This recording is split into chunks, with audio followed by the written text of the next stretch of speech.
Students, कैसे हैं आप सब। उम्मीद करती हूँ आप लोग अच्छे होंगे। आज आपकी वर्कशीट नंबर 27 आई है। इसे अच्छे से लेबल कीजिए, डेट डालिए, क्लास, सब्जेक्ट, अपना नाम, अपने टीचर का नाम लिख लीजिए। आज फिर बच्चे हम लोग मुगल एम्पायर के बारे में पढ़ने वाले हैं। तो देखिए यहाँ क्या लिखा हुआ है। The main source of income available to Mughal ruler was tax on the produce of the peasantry, यानी कि किसानों के द्वारा जो फसलें उगाई जाती हैं उसके ऊपर जो टैक्स लगाते थे, कर लगाते थे, जिसे हम लोग राजस्व कहते थे, वही मुगलों का मेन सोर्स ऑफ इनकम था। इन मोस्ट प्लेस, बहुत सारी जगहों पर, प्लीसेंट यानी जो किसान हुआ करते थे, paid tax through the ruler elders, that is the headman और द लोकल चीफमैन। कहते हैं कि जनरली जगहों पर क्या होता था कि जो किसान हुआ करते थे वो अपना टैक्स डायरेक्ट नहीं पे करते थे, बल्कि वो अपने वहाँ के जो ज़िम्मेदार होते हैं उनको, या कुछ जो बड़े आदमी होते हैं उनके द्वारा पे करते थे।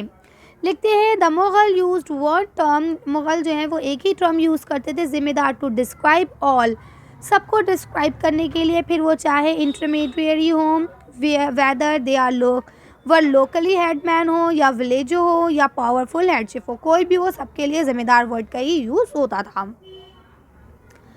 आगे बताते हैं अकबर सी रिन्यूज मिनिस्टर टूडरमल, यानी कि जो उनका नाम था, जो इनके रिन्यू मिनिस्टर थे, उनका नाम था Todarmal, carry out the careful survey of the crops yard prices and the area constitutive of the 10-year period 1570 to 1580, यानी 1570 से लेके 1580 तक की इन्होंने ये सारी जिम्मेदारी बखूब निभाई। यानी कि क्या क्या जिम्मेदारियां थी।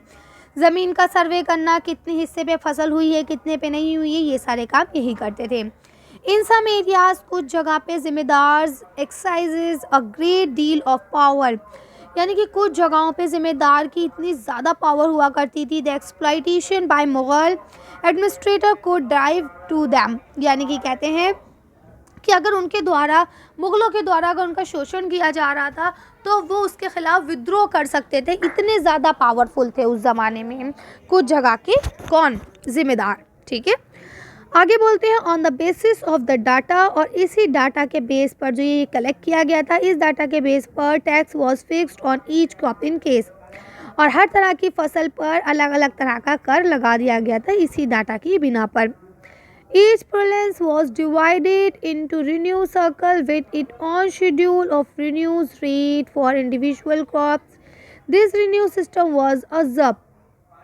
अब बोलते हैं कि इस तरह का जो ये डिवाइड किया गया था रिन्यू, अलग अलग लोगों को अलग अलग रेट थे हर फसल पे। ठीक है, तो जो ये सब प्रोसेस हुआ करता था, इस पूरे प्रोसेस को जब्त कहा जाता था। अब यह लिखा है सम टाइम, कुछ कभी कदार, zamindar and peasant of the same caste allied in rebel against Mughal authority. कहते हैं कभी कदार क्या हुआ करता था कि जिम्मेदार और किसान सब एक ही जात के हुआ करते थे, तो वो मुगलों के खिलाफ आंदोलन भी कर देते थे। आगे लिखते हैं जब्त जब्त सिस्टम, तो लिखते हैं zabt system was present in those area where Mughal administrator could survey the land and keep very carefully accounts, यानी कहते हैं कि जब्त सिस्टम उस जगह पर ही प्रचलित था जिस जगह पर मुगल एडमिनिस्ट्रेटर्स जो हैं वो उसका सर्वे कर सकते थे और हर चीज़ का हिसाब रख सकते थे। This was not possible in provinces such as Gujarat and Bengal, और सेम इसी तरह से गुजरात और बंगाल में पॉसिबल नहीं था। क्यों?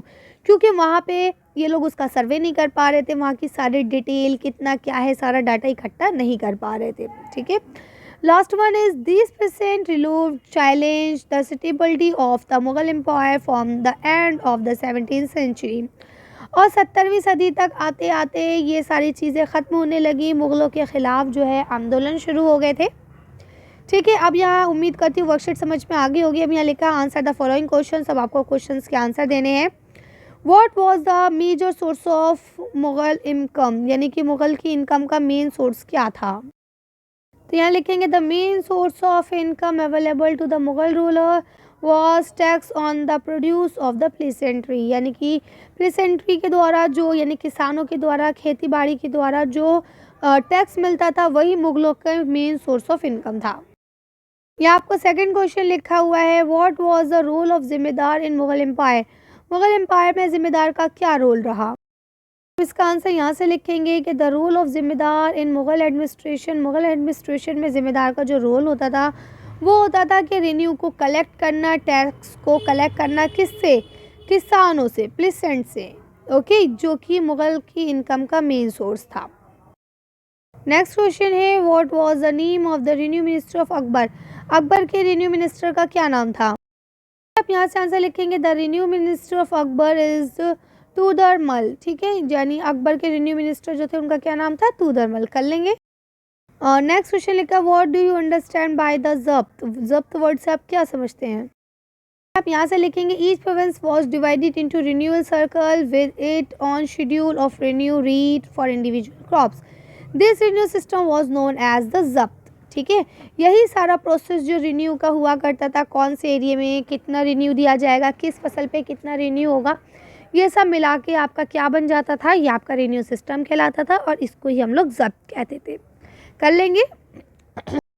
लास्ट क्वेश्चन लिखा है where was the zabt system more prevent, यानी कि कौन सी जगह ऐसी थी जहाँ पे ज़ब्त सिस्टम ज़्यादा प्रचलित था। चलिए इसका आंसर देखिए, वीडियो फिनिश करते हैं।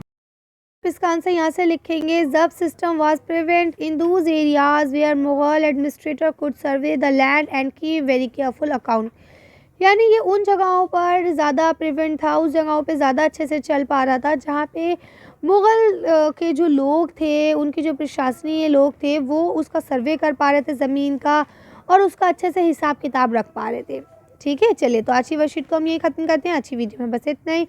अगर आपको हमारी वीडियो पसंद आई हो तो प्लीज़ इसे लाइक और शेयर। अगर अभी तक आपने हमारे चैनल को सब्सक्राइब नहीं किया तो प्लीज़ हमारे चैनल को सब्सक्राइब करें। Thank you for watching.